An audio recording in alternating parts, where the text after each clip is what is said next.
Hello all.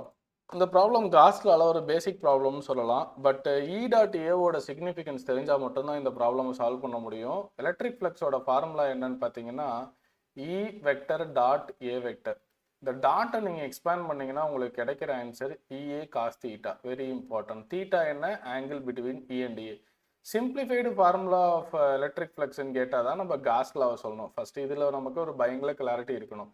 இங்கே இயும் ஏவும் தான் கொடுத்துருக்காங்க. ஏரியா வந்துட்டு 100 யூனிட்ஸ் XY பிளேன் கொடுத்துருக்காங்க. இங்கே தான் நமக்கு பயங்கரமாக நம்ம யோசிக்கிற மாதிரி இருக்கும். இது பேசிக் ப்ராப்ளம் தான். ஆனால் ஃப்ளக்ஸை பொறுத்த வரைக்கும் நீங்கள் நல்லா புரிஞ்சுக்கணும். நம்மளை பொறுத்த வரைக்கும் ஒய் தான் வந்துட்டு வெர்டிக்கல், கரெக்டா? இதுதான் ஜென்ரலாக நம்ம போடுவோம் பக்கா. இந்த 100 யூனிட்ஸும் நான் இப்போ நீங்கள் போர்டில் பார்க்குற மாதிரியே நான் பிளேஸ் பண்ணுறேன். Okay, that is very important. ஒரு ஏரியாவுக்கும் ஏரியா வெக்டர் என்னவா இருப்பாங்க? Outward normal. கண்டிப்பாக காஸ்லா போகிறவரை எல்லாரும் படிச்சிட முடியாது. நல்லா யோசிச்சு நல்லா கவனிச்சா மட்டும்தான் ஆன்சர் பண்ண முடியும்.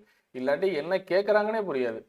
Outward normal. அப்போ இவங்களுக்கு இந்த ஏரியா வெக்டர் அவுட்வர்ட் நார்மல் போர்டில் நான் இப்போ அப்படியே அவுட்வர்ட் வரைய முடியும். காலங்காலமாக இப்படி தான் வரைவோம், கரெக்டாக? இந்த இசட்டு வெளியில் வருதுன்னு அர்த்தம்.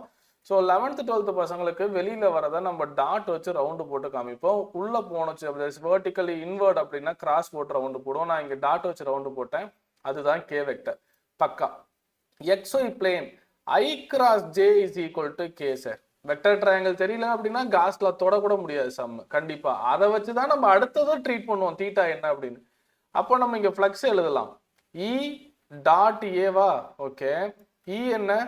8I plus 4J plus 3K dot, very important, dot 100 என்ன போடணும்? 100 resultant K. Okay, very good.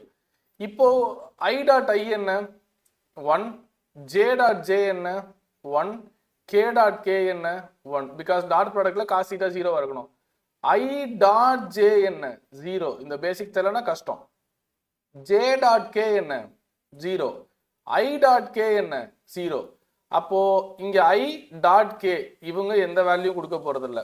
J dot K இவங்களும் எந்த வேல்யூ கொடுக்க போறது இல்ல. K டாட் K எக்ஸாக்ட்லி அவங்க மட்டும்தான் ஃப்ளக்ஸ் கொடுப்பாங்க. 3K dot 100K is equal to answer 300. ஃப்ளக்ஸோட யூனிட் 300 யூனிட்ஸ். அவங்க யூனிட்ஸ் அதான் கேட்டிருக்காங்க. அதோட ஆன்சர் முடிஞ்சுது. ஏன் IJ இல்லை அப்படின்னு கேட்டீங்க அப்படின்னா I டாட் J என்ன? I டாட் K என்ன? 0. அடுத்தது J டாட் Kவும் என்ன? 0. இதுவே கிராஸ் ப்ராடக்ட்னா I cross I 0, J cross J 0, K cross K 0. 11th vector படிக்காம 12th வந்து கிளாஸ் சூப்பராக கவனிச்சாலும் கண்டிப்பாக இந்த மாதிரி ப்ராப்ளம் போட முடியாது. ஸோ வெக்டர் ரொம்ப இம்பார்ட்டன்ட். தேங்க்யூ. கீப் ஆன் வாட்சிங்.